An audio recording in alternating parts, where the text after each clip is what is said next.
ಮಕ್ಕಳೇ 8th standard ಅವರು model question paper 2 ದಿನ ರಜೆ ಇದೆ, ಸ್ವಲ್ಪ ರಿವೈಸ್ ಮಾಡ್ಕೊಳ್ಳಿ. ಮಾಡಲ್ ಕ್ವಶನ್ ಪೇಪರ್ ಸೇಮ್ ಇದೇ ಥರ ಪ್ಯಾಟರ್ನ್ ಬರುತ್ತೆ. ಈಗಾಗಲೇ ನೀವು ಎಲ್ಲ ಕ್ವಶನ್ ಪೇಪರ್ಸನ್ನು ನೋಡಿರ್ತೀರ. ಹೇಗೆ ಮಾಡಲ್ ಕ್ವಶನ್ ಪೇಪರ್ ಸಿಮಿಲಾರಿಟೀಸ್ ಇದ್ದೇ ಇದೆ ಅಲ್ವಾ, ಆ ರೀತಿ ಇದರಲ್ಲೂ ಇರುತ್ತೆ. ಈಗ ಮೊದಲನೇ ಕ್ವಶನ್, ಈಗ ನಮಗೆ 8th ಸ್ಟ್ಯಾಂಡರ್ಡಲ್ಲಿ ಏನು ಕೇಳಿದ್ದಾರೆ ಅಂತ ಹೇಳಿದರೆ ಮಲ್ಟಿಪ್ಲಿಕೇಟಿವ್ ಐಡೆಂಟಿ ಕೇಳಿದ್ದಾರೆ. ಮಲ್ಟಿಪ್ಲಿಕೇಟಿವ್ ಐಡೆಂಟಿಟಿ ಅಂತ ಕೇಳಿದ ತಕ್ಷಣ ನೀವೇನಂತ ಬರೀತೀರ, 1 ಅಂತ ಬರೀತೀರ. ಅದು ಆನ್ಸರು ಅವ್ರು ಕೊಟ್ಟಿದ್ದಾರೆ. ಸಪೋಸ್ ಇಲ್ಲಿ ಮಲ್ಟಿಪ್ಲಿಕೇಟಿವ್ ಕೇಳಿದ್ದಾರೆ, ಅಲ್ಲಿ ಎಡಿಟಿವ್ ಐಡೆಂಟಿಟಿ ಅಂತ ಕೇಳಿದರೆ ಏನು ಬರಿತೀರಾ, ಆನ್ಸರ್ 0 ಅಂತ ಬರಿತೀರಾ. ಸೊ ಕಲಿಬೇಕಾದ್ರೆ ಹೀಗೆ ಕೇಳಿದ್ದಾರೆ ಮಲ್ಟಿಪ್ಲಿಕೇಟಿವ್, ಆಗ ನಾವು ಅಡಿಟಿವ್ ಐಡೆಂಟಿಟಿ ಸಹ ಕಲ್ತಿರಬೇಕು ಅಂತ ನೀವು ಯೋಚನೆ ಮಾಡಬೇಕು. Okay, the sum of N natural number ಇದು ಬರೋದು ಯಾವುದರಲ್ಲಿ ಅಂದರೆ ಸ್ಕ್ವಯರ್ಸ್ ಆ್ಯಂಡ್ ಸ್ಕ್ವೇರ್ ರೂಟ್ ಆ ಲೆಸನಲ್ಲಿ ಬರ್ತದೆ.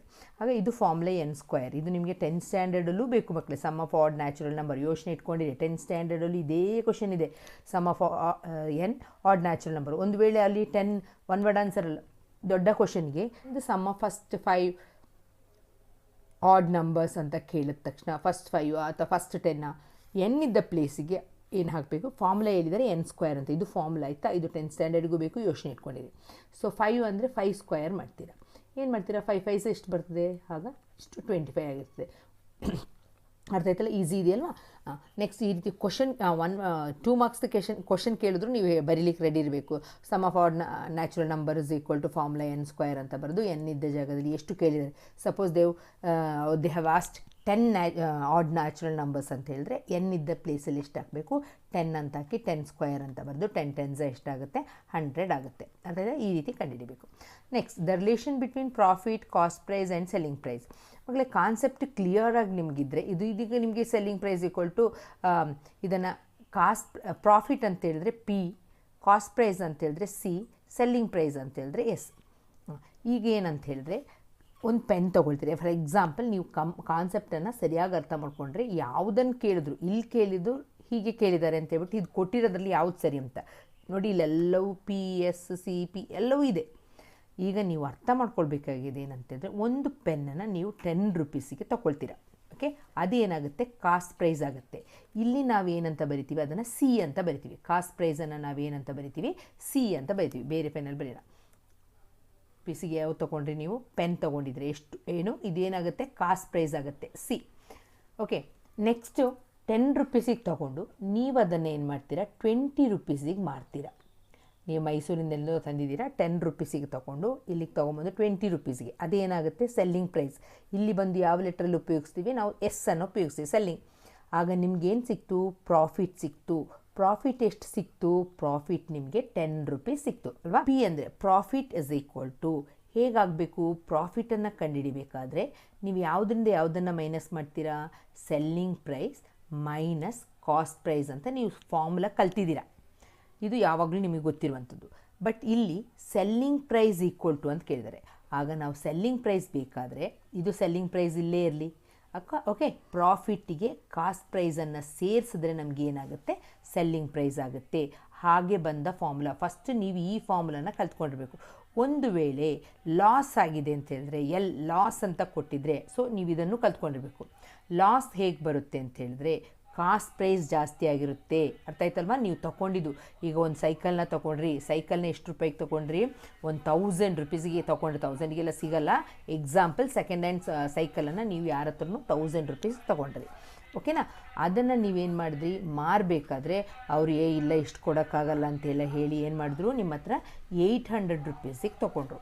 ನೀವು ತೊಗೊಂಡಿದ್ದು ಎಷ್ಟು ರೂಪೀಸಿಗೆ, ಕಾಸ್ಟ್ ಪ್ರೈಸ್ ಎಷ್ಟು, ಅದನ್ನು ತೊಗೊಂಡಿದ್ದನ್ನು ಏನಂತ ಹೇಳ್ತೀವಿ, ಕಾಸ್ಟ್ ಪ್ರೈಸ್ ಅಂತ ಹೇಳ್ತೀವಿ. ನೀವು ಕೊಡ್ತಾ ಇರೋದು ನಿಮ್ಮ ಫ್ರೆಂಡಿಗೆ ಎಷ್ಟು ರೂಪಾಯಿಗೆ ನೀವು ಸೆಲ್ ಮಾಡ್ತಾ ಇರೋದು, ಸೆಲ್ಲಿಂಗ್ ಪ್ರೈಸ್ 800 ರೂಪೀಸ್ ಆಗುತ್ತೆ. ಯಾವುದು ಕಮ್ಮಿ ಆಯಿತು, ಸೆಲ್ಲಿಂಗ್ ಪ್ರೈಸ್ ಕಮ್ಮಿ ಆಯಿತು. ಸೆಲ್ಲಿಂಗ್ ಪ್ರೈಸ್ ಕಮ್ಮಿ ಆಯಿತು ಅಂತ ಹೇಳಿದ ತಕ್ಷಣ ನಿಮ್ಗೆ ಏನಾಗುತ್ತೆ, ಲಾಸ್ ಆಗುತ್ತೆ. ಈಗ ಲಾಸ್ ಕಂಡುಹಿಡಿಬೇಕಾದ್ರೆ ಕಾಸ್ಟ್ ಪ್ರೈಸ್ ಜಾಸ್ತಿ ಇರುತ್ತೆ. ಅರ್ಥ ಆಯ್ತಲ್ವ. Loss equal to cost price minus selling price. ಅರ್ಥ ಆಯ್ತಲ್ವ. ಕಾಸ್ಟ್ ಪ್ರೈಸ್ ಅಂದರೆ ನೀವು ತೊಗೊಂಡಿದ್ದು ಜಾಸ್ತಿ ದುಡ್ಡಿಗೆ ತೊಗೊಂಡಿರ್ತೀರ, ಮಾರಿದ್ದು ಕಮ್ಮಿ ದುಡ್ಡಿಗೆ ಮಾರಿರ್ತೀರ. ಆಗ ನೋಡಿ ಇಲ್ಲಿ ಎಷ್ಟು ನಿಮಗೆ ಲಾಸ್ ಆಯಿತು, ಇಲ್ಲಿ ನಿಮಗೆ 200 ರೂಪೀಸ್ ಲಾಸ್ ಆಯಿತು. ಅರ್ಥ ಆಯ್ತಲ್ವ. ಈ ರಿಲೇಷನ್ಶಿಪ್ಪನ್ನು ಕಲ್ತಿರಬೇಕು. ಓಕೆನಾ. ಈಗ ನೀವು ಇದನ್ನು ಕಲಿಯೋಕೆ ಹೋಗಿ ಇದನ್ನು ಒಂದನ್ನು ಎಸ್ ಇಸ್ ಈಕ್ವಲ್ ಟು ಇದು ಹೇಗೆ ಅಂತ ನಿಮ್ಗೆ ಗೊತ್ತಾಗುತ್ತೆ, ಸರಿಯಾಗಿ ಬರ್ಕೋಬೇಕು. ಎಸ್ ಅಂದರೆ ಏನು, ಸೆಲ್ಲಿಂಗ್ ಪ್ರೈಸು, ಪಿ ಅಂದರೆ ಪ್ರಾಫಿಟ್ಟು, ಸಿ ಅಂದರೆ ಕಾಸ್ಟ್ ಪ್ರೈಸ್ ಅಂತ ಇಲ್ಲೇ ಕೊಟ್ಟಿದ್ದಾರೆ.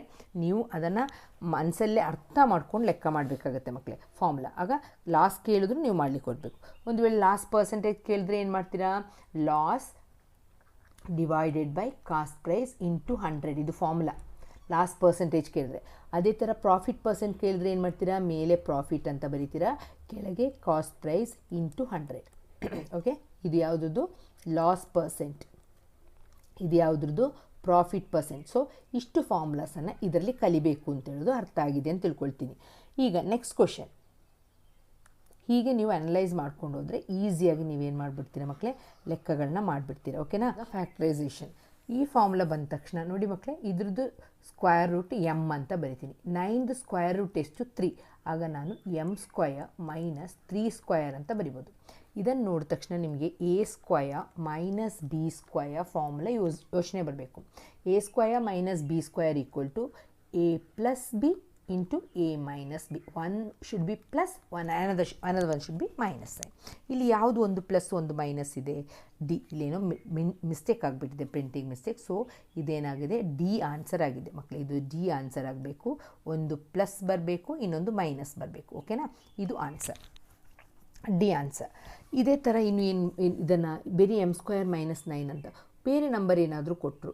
ಈಗ ಒಂದು 25 A square minus 36 B square ಅಂತ ಕೊಟ್ಟರು ಅಂತ ತಿಳ್ಕೊಳ್ಳಿ.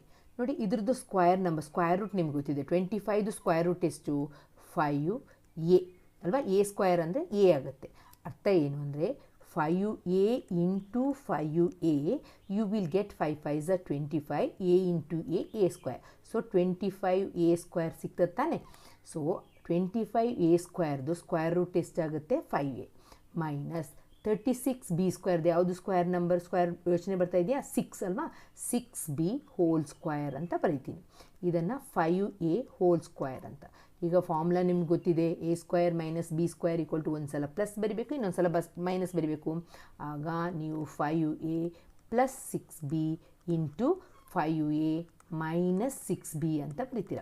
ಸೊ ಈ ಥರ ಒಂದು 2-3 ಲೆಕ್ಕನ ಏನು ಮಾಡ್ಕೊಳ್ಳಿ, ಪ್ರಾಕ್ಟೀಸ್ ಮಾಡಿ. ಈಗ ಎಮ್ ಮೈನಸ್ 3 ಹೋಲ್ ಸ್ಕ್ವಯರ್ ಅಂತ ಬಂದಿರಬೇಕು ಅಂತೇಳಿದ್ರೆ ಯಾವುದು ಬಂದಿರಬೇಕಲ್ಲಿ, ಹೀಗೆ ಬಂದಿದ್ದರೆ M square plus A square plus B square ಅಂದರೆ ಬಿ ಇದ್ದ ಪ್ಲೇಸಲ್ಲಿ ಏನಿದೆ 3 ಇದೆ. 3 ಸ್ಕ್ವಯರ್ ಮೈನಸ್ 2 ಇಂಟು ಎ ಅಂದರೆ ಎಮ್, ಬಿ ಅಂದರೆ 3, ಆಗ 2 3s ಎಷ್ಟಾಗುತ್ತೆ, ಟೋಟಲ್ 6 ಅಂತ ಬಂದಿರುತ್ತೆ. ಈ ರೀತಿ ಏನಾದರೂ ಬಂದಿದ್ದರೆ M square plus 3 square minus, ಅಥವಾ M square plus 9 minus 6m ಅಂತ ಏನಾದರೂ ಬಂದಿದ್ದರೆ ಅದನ್ನು ನಾವೇನಂತ ಬರಿತಿದ್ವಿ, ಎಮ್ ಮೈನಸ್ 3 ಹೋಲ್ ಸ್ಕ್ವಯರ್ ಅಂತ ಬರಿತಿದ್ವಿ. ಅರ್ಥ ಆಯ್ತಲ್ವ. ಇದನ್ನೇನು ಮಾಡಲಿಕ್ಕಾಗಲ್ಲ, ಇದೆಲ್ಲ ಫಾರ್ಮುಲಾ ಅಲ್ಲ. ಸೊ ಈಗ ಹೀಗೆ ಕೊಟ್ಟಿಲ್ಲ, ಈ ರೀತಿ ಕೊಟ್ಟಿರೋದ್ರಿಂದ ಎಮ್ ಸ್ಕ್ವಯರ್ ಮೈನಸ್ 9 ಅಂತ ಕೊಟ್ಟಿರೋದ್ರಿಂದ ಇದು um A square minus B square ಫಾರ್ಮಲ್ಲಿದೆ. ಸೊ ಈಗ the number of zeros in the square of 400.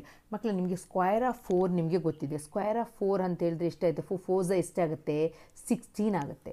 ಇದು 2 zeros ಇದೆ, ಆಗ ಆನ್ಸರಲ್ಲಿ ಎಷ್ಟು ಬರ್ತದೆ 4 zeros ಬರ್ತದೆ. ಅರ್ಥ ಆಯ್ತಲ್ಲ. ಆಗ ನಂಬರ್ ಆಫ್ ಝೀರೋಸ್ ಎಷ್ಟು 4. ನೋಡಿ ಮಲ್ಟಿಪ್ಲೈ ಮಾಡಿ ನೋಡಿ, 400 ಇಂಟು 400 ಇದನ್ನು ಈಸಿಯಾಗಿ ಮಾಡುವ. 4 4s 16.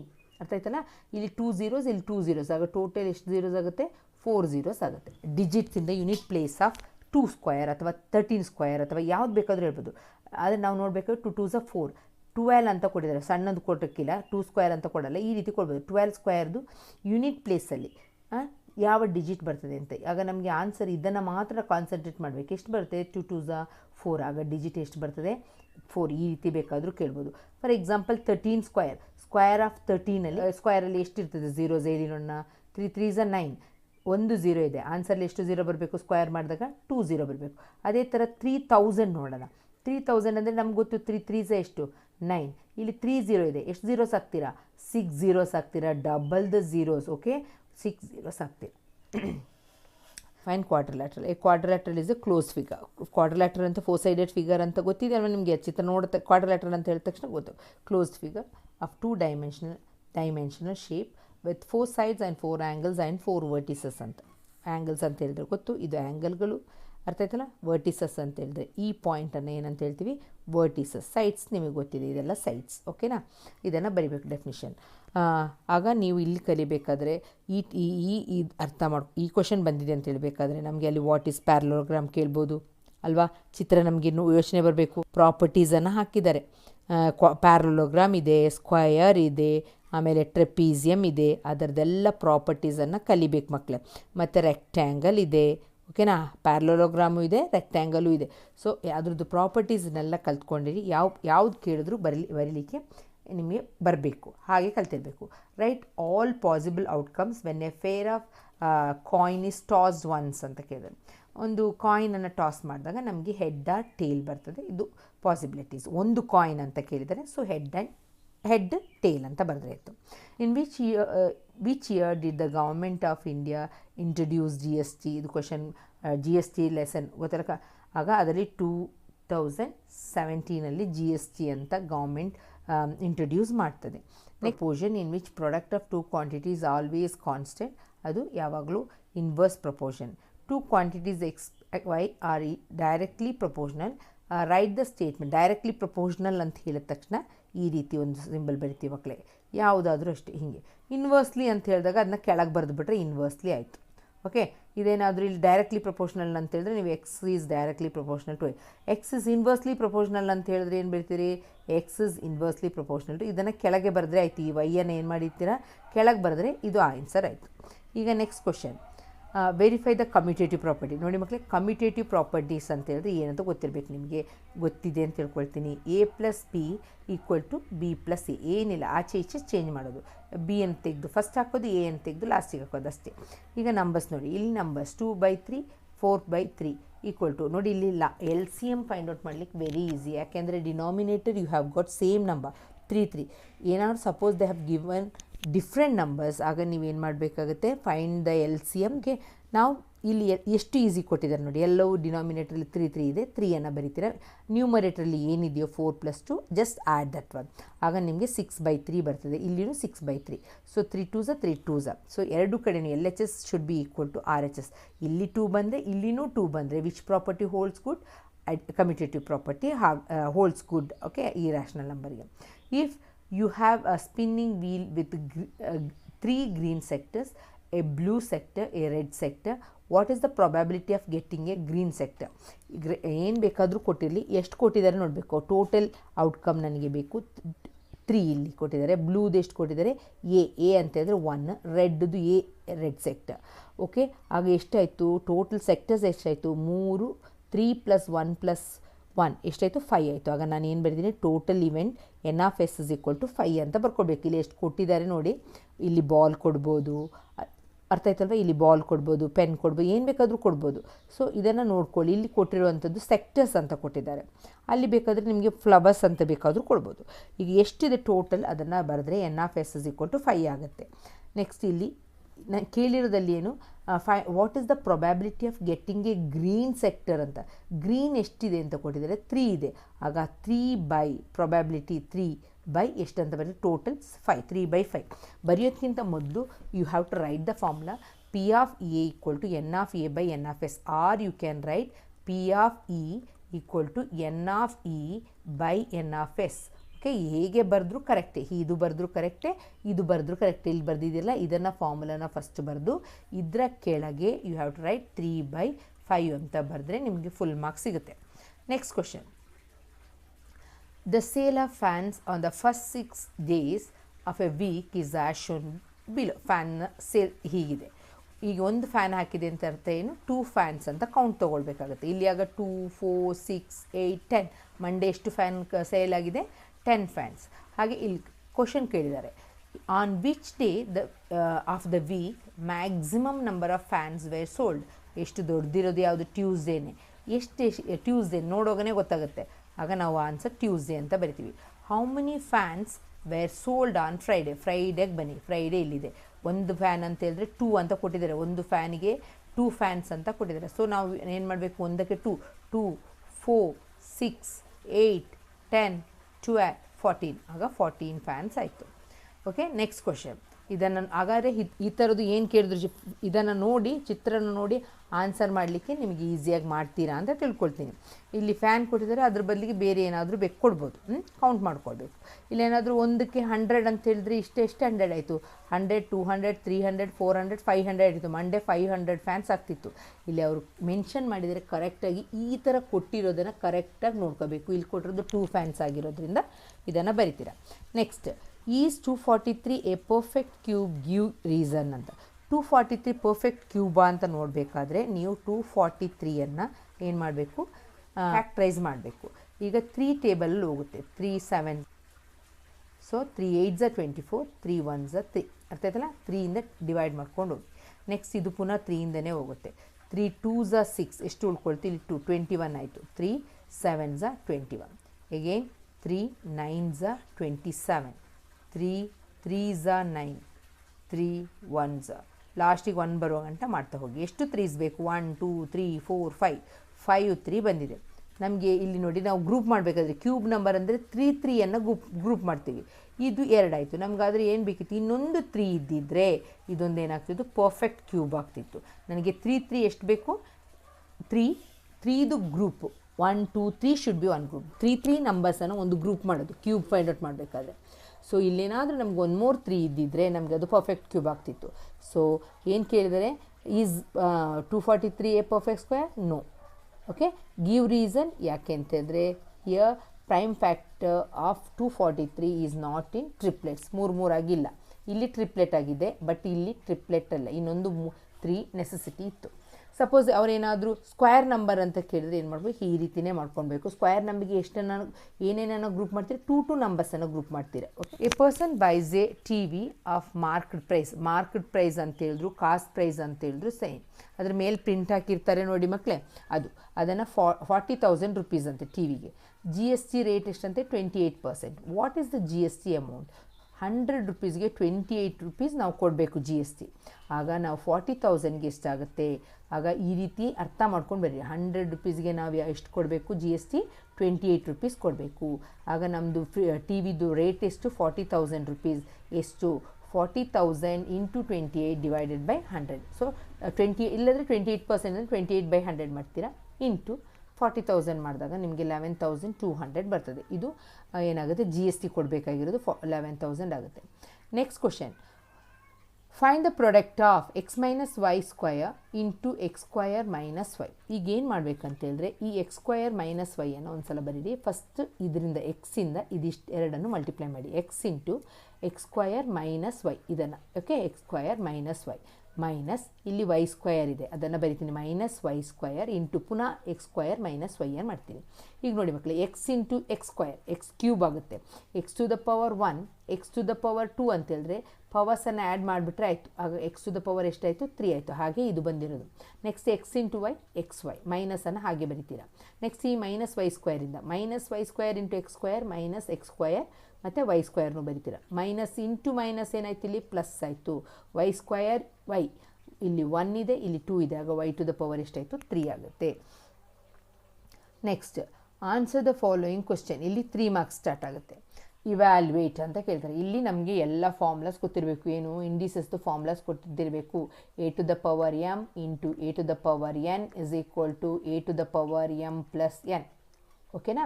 ಇಲ್ಲಿ ನೋಡಿ ನಾನು ಏನು ಮಾಡಿದ್ದೀನಿ, 12 ಅನ್ನಂತ ಏನು ಮಾಡಿದ್ದಾರೆ ಅಂದರೆ 4 3s are 12 ಅಂತ ಬರೆದಿದ್ದಾರೆ. Okay, 4 3s 3 4s are 12. ಅದ್ರದ್ದು ಪವರ್ ಎಷ್ಟು ಕೊಟ್ಟಿದ್ದಾರೆ, 4. ಇಲ್ಲಿಗೆ ಬಂದಿದ್ದು ಯಾವ ಫಾರ್ಮುಲಾ ಅಂದರೆ A into B to the power M ಅಂತ ಹೇಳಿದರೆ ಏನು ಮಾಡ್ತಿದ್ರಿ, A to the power M into B to the power M ಅಂತ ಬರಿತಿದ್ರಲ್ವಾ.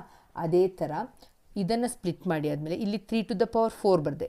ಇದನ್ನು 4ಅನ್ನು ನಾನು 2 ಸ್ಕ್ವಯರ್ ಅಂತ ಬರಿಬೋದು. ಯಾಕೆಂದರೆ 4 ಅಂತ ಹೇಳಿದ್ರೆ 2 ಇಂಟು 2 4 ಅಲ್ವಾ. ಆಗ ನಾನು ಇದನ್ನು 2 ಟು ದ ಪವರ್ 4 ಅಂತಿದ್ದರೆ ಅಲ್ವಾ, 2 ಸ್ಕ್ವಯರ್ ಅಂತ ಹೇಳಿದ್ರೆ ಇದನ್ನು ನಾನು 4ಅನ್ನು ನಾನು ಏನು ಬರಿಬೋದು, 2 ಸ್ಕ್ವಯರ್ ಟು ದ ಪವರ್ 4 ಅಂತ ಬರೆದಾಗ 2 ಟು ದ ಪವರ್ 4 ಇಂಟು 2 ಎಷ್ಟಾಯಿತು, 8 ಆಯಿತು. ಹಾಗೆ ಈ 2 ಟು ದ ಪವರ್ 8 ಆಗಿರೋದು. ನೆಕ್ಸ್ಟ್ 3 ಸ್ಕ್ವಯರ್, ಇದನ್ನು 9ಅನ್ನು ನಾನು ಏನು ಬರಿಬೋದು, 9 ಅಂತ ಹೇಳಿದರೆ 3 ಇಂಟು 3 ಹೌದು ತಾನೆ. ಆಗ 9 ಇದ್ದ ಜಾಗಕ್ಕೆ ನಾನು ಏನಂತ ಬರ್ತೀನಿ, 3 ಸ್ಕ್ವಯರ್ ಬರೆದು ಇಲ್ಲಿ ಏನು ಬರಿತೀನಿ, 9 ಇದ್ದ ಪ್ಲೇಸ್ಗೆ 3 ಸ್ಕ್ವಯರ್, ಈ 9 ಇದ್ದಲ್ಲಿಗೆ 3 ಸ್ಕ್ವಯರ್ ಟು ದ ಪವರ್ 3 ಅಂತ ಬರಿತೀರ. ಇಲ್ಲಿ 3 ಇದೆ, 3 2s ಎಷ್ಟಾಯಿತು, 3 ಟು ದ ಪವರ್ 6. ಅದನ್ನೇ ಇಲ್ಲಿ ಬರೆದಿರೋದು 3 ಟು ದ ಪವರ್ 6. ಓಕೆನಾ. 2 ಟು ದ ಪವರ್ 2 ಅನ್ನು ಹಾಗೆ ಬರಿತೀನಿ. ನೆಕ್ಸ್ಟ್ ಇದನ್ನು ಅಷ್ಟೇ ಸ್ಪ್ಲಿಟ್ ಮಾಡ್ತೀನಿ. 2 3s are 6, 2 into 3 into power 3. ಆಗ 2 ಟು ದ ಪವರ್ 3 ಅಂತ ಫಸ್ಟ್ ಬರಿತೀನಿ, ಆಮೇಲೆ ಪುನಃ 3 ಟು ದ ಪವರ್ 3 ಅಂತ ಬರಿತೀನಿ. ಇಂಟು 8ಅನ್ನು 8 ಅಂತ ಹೇಳಿದ್ರೆ ನೋಡಿ, 2 4s are 8, 2 2s are 4, 2 1s ಎಷ್ಟು 2s ಬಂತು 3 ಬಂತು. ಆಗ ಅದನ್ನು ನಾನು 2 to the power 3 ನೋಡಿಲಿ 2 to the power 3 ಆಮೇಲೆ ಇಲ್ಲಿ 2 ಉಂಟಲ್ಲ ಅದನ್ನು ಹಾಗೆ ಬರೆದಾಗ 2 3s 6 ಆಗುತ್ತೆ. ಈ 27 ಎಗೇನ್ ನೋಡಿ ಇದು 3 ಇಂದ ಡಿವೈಡ್ ಆಗುತ್ತೆ. 3 9s 27, 3 3s ಎಷ್ಟು 3ಗಳು 3 to the power 3 ಅದನ್ನು ಹಾಗೇ ಬರ್ತೀನಿ 3 to the power 3. ಅರ್ಥ ಆಯ್ತಲ್ಲ ಮಕ್ಕಳೇ. ಈಗ ಎಲ್ಲವನ್ನು ಪವರ್ಸನ್ನು ಫಸ್ಟು ನಾವು ಈಗ 12 ಇರೋದನ್ನ ಸಿಂಪಲ್ ನಂಬರಾಗಿ ಮಲ್ಟಿಪ್ಲೈ 3 4s 12. ಆಮೇಲೆ ಈ 4ಅನ್ನು ಹೇಗೆ ಬರಿಬೋದು ಅಂತ ಯೋಚನೆ ಮಾಡೋದು.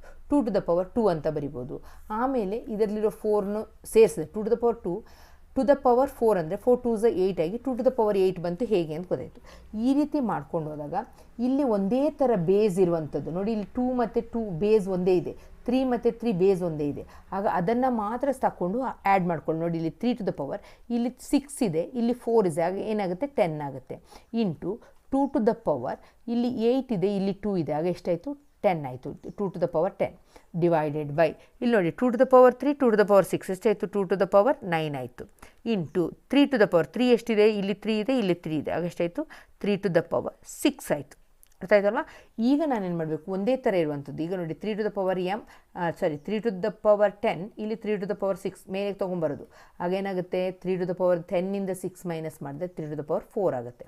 ಅದೇ ಥರ 2 to the power 10 ಮೈನಸ್ 9 ಮಾಡಿದಾಗ 10ಇಂದ 9 ಹೋದಾಗ 1 ಬರುತ್ತಲ್ಲ, ಸೊ ಇದು ಆನ್ಸರ್ ಆಗುತ್ತೆ. 3 to the power 4 ಅಂತ ಇದ್ದರೆ 3ಅನ್ನು 4 ಟೈಮ್ಸ್ ಮಲ್ಟಿಪ್ಲೈ ಮಾಡಿದಾಗ 1 ಮಲ್ಟಿಪ್ಲೈ ಮಾಡಿ ಆಮೇಲೆ ಇಂಟು 2 ಮಾಡಿದಾಗ ನಿಮಗೆ ಎಷ್ಟು ಬರುತ್ತೆ 162 ಬರ್ಕೊಂಡ್ರೆ ಲೆಂತನ್ನು x+2 ಅಂತ ತೊಗೊಳ್ತೀವಿ.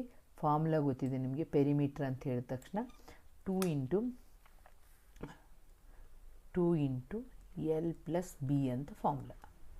ಓಕೆ, ಎಲ್ ಅಂತ ಹೇಳಿದರೆ ನೀವು ಇಲ್ಲಿ ಏನಂತ ತೊಗೊಂಡಿದ್ರೆ x+2 ಅಂತ. x+2 + x ಮಾಡಿದಾಗ is 2 more than it's breadth ಅಂತ ಕೊಟ್ಟಿದ್ದಾರೆ. ಆಗ ಬ್ರೆಡ್ತನ್ನು ಎಕ್ಸ್ ಅಂತ ತೊಗೊಳ್ತೀವಿ, 2 more ಅಂತ ಹೇಳಿದ್ರೆ x+2 ಅಂತ ತೊಗೊಳ್ತೀವಿ. What is the length and breadth of the field? Formula ನಮ್ಗೆ ಗೊತ್ತಿದೆ, perimeter of a rectangle = 2 into L+B ಅಂತ ಗೊತ್ತಿದೆ. ಆಗ ಎಲ್ ಇದ್ದಲ್ಲಿಗೆ ಏನಂತ ಹಾಕಬೇಕು ನಾನು x+2, ಯಾಕೆ ಅಂತ ಹೇಳಿದ್ರೆ length is 2 into X length ಆಯಿತು. ಬ್ರೆಡ್ತನ್ನು ಎಕ್ಸ್ ಅಂತ ತೊಗೊಂಡಿದ್ರೆ ಎಕ್ಸ್ ಅಂತ = 154 ಅಂತ ಬರ್ತೀವಿ. ಆನ್ಸರ್ 154 ಅಂತ ಅವರೇ ಕೊಟ್ಟಿದ್ದಾರೆ. ಪೆರಿಮೀಟರ್ ಆಫ್ ದ ರೆಕ್ಟ್ಯಾಂಗಲ್ ಇಷ್ಟು ಕೊಟ್ಟಿದ್ರೆ 154 ಅಂತ. ಆಗ ಫಾರ್ಮುಲಾ ಹಾಕ್ತೀರಾ 2 ಇಂಟು ಇಲ್ಲಿ ನೋಡಿ ಒಂದೇ ಥರ ಇರೋದು ಎಕ್ಸ್ ಮತ್ತು ಎಕ್ಸ್ ಆಯಿತಾ, ಲೈಕ್ ಟರ್ಮ್ಸ್. ಎಕ್ಸ್ ಮತ್ತು ಎಕ್ಸನ್ನು ಆ್ಯಡ್ ಮಾಡಿದಾಗ 2x ಆಗುತ್ತೆ. ಪ್ಲಸ್ ಈ 2ಅನ್ನು ಇಲ್ಲಿ ಬರೀತೀರಾ = 154. ಈಗ 2 ಇಂಟು 2 2s 4 = 150 ಆಯಿತು. ಆಗ 4x = 154, x = 154/4. ಈ 4ಅನ್ನು ಕೆಳಗೆ ಬರೀತೀರಾ. ಆಗ ಎಷ್ಟಾಗುತ್ತೆ? ಬಾಕಿ ಇರೋದನ್ನು 19th ನೆಕ್ಸ್ಟ್ ವಿಡಿಯೋದಲ್ಲಿ ನೋಡೋಣ.